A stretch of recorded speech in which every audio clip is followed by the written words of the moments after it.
Have you ever heard of the paper tiger theory? It's not something you'll find in a standard textbook. It's a speculative scenario, a geopolitical thriller playing out in the shadows of our hyper-connected world. Imagine a new kind of war, one fought not with soldiers and tanks, but with algorithms, stock market crashes, and digital ghosts. This is the story of a theoretical conflict between the United States, Israel, and Iran, where the battlefield is the global economy and the internet itself. Let's set the stage. Tensions are at an all-time high. Traditional diplomacy has failed, and the world is holding its breath. But instead of bombers scrambling, something else happens. Something quiet. Starts with a flicker on a screen. A major Iranian oil terminal suddenly goes offline. It's not a bomb, it's a sophisticated cyber attic. The code is a masterpiece of digital weaponry, untraceable, leaving no fingerprints. The global oil supply tightens, and prices begin to creep up. The world feels a pinch, but it's just the beginning. This is the first move in a strategy designed to cripple a nation without firing a single shot. The objective isn't destruction, it's stabilization.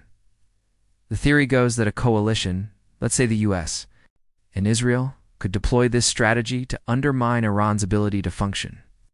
They wouldn't target civilians directly. Instead, they'd go after the pillars of the state, its economy, its infrastructure, and its people's trust in their government. So, the oil terminal is down. What's next? Phase 2 kicks in. Economic warfare. Suddenly, international banks, under immense unseen pressure, begin freezing assets linked to the Iranian regime. A wave of precision sanctions, far more targeted and severe than anything seen before, is announced. These aren't broad-stroke penalties. They're surgical strikes against the financial networks that keep the country running. Simultaneously, a coordinated campaign floods global markets with disinformation.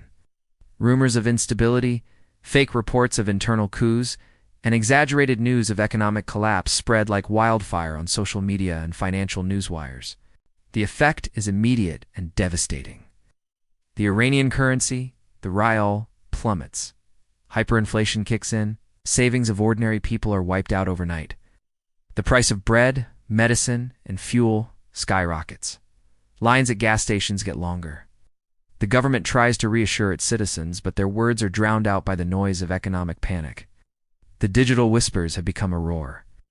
People start to question their leaders. How can they protect the nation when they can't even protect their own currency? This is where the term paper tiger comes into play. The idea is to expose the regime as powerful in appearance, but fragile underneath.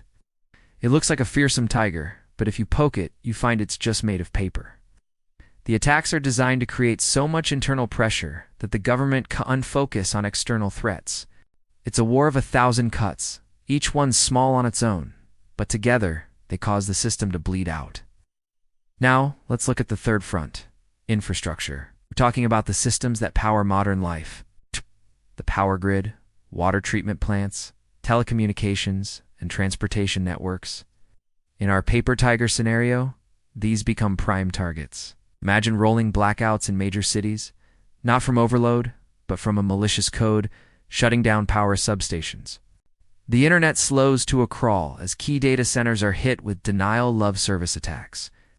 The national railway system is plagued by mysterious signal failures, grinding transport and commerce to a halt. These aren't random acts of vandalism. Each attack is carefully calibrated. The power might go out for a few hours, then come back on. The internet is throttled, not completely cut off. The goal isn't to create a humanitarian disaster which could backfire and rally the population around the flag. The goal is to create constant, nagging, infuriating disruptions. It's a psychological operation on a national scale. Life becomes unpredictable and frustrating. The message is clear. Your government cannot provide the basic services you depend on. They are not in control. So, how does Iran respond? This isn't a one-sided game. Iran has its own formidable cyber capabilities. They would almost certainly retaliate. They could target financial institutions in the US, disrupt shipping lanes in the Persian Gulf with their own cyber weapons, or launch disinformation campaigns to sow discord among Western allies. This is where the scenario gets truly terrifying, because it could escalate into a tit-for-tat cyber war with no clear front lines and no obvious end. Every part of our connected world, from our bank accounts to our electrical sockets, could become part of the battlefield. But the paper tiger theory bets on a different outcome. Out. It wagers that the combined weight of economic collapse and infrastructure decay will create a perfect storm of internal dissent. The population, struggling with worthless money and unreliable services, grows more and more discontented. Protests, initially small and scattered, could coalesce into a larger movement. The regime would be forced to turn its security apparatus inward to control its own people, diverting resources and attention from the external threat. The endgame of this speculative strategy is not regime change in the traditional sense of a foreign-imposed government. It's about creating the conditions for the regime to collapse under its own weight, to become so consumed with its internal crises that it effectively neutralizes itself on the world stage. The tiger is caged not by external force, but by the walls of its own crumbling den. This all sounds like something out of a spy novel, right? But the tools for this kind of warfare are very real. Ow. Nations around the world are investing billions in offensive and defensive cyber capabilities. Economic sanctions have become a primary tool of foreign policy. And the power of social media to shape public opinion is something we see every single day. The paper tiger theory simply connects these dots. Imagining a future where these tools are combined into a single, cohesive strategy, it's a chilling thought. A war with no declared start or end, where the casualties are measured in lost savings and failing infrastructure, not fallen soldiers. It raises profound questions. What are the rules of engagement in this new domain? How do you distinguish between a cyberattack and a technical glitch?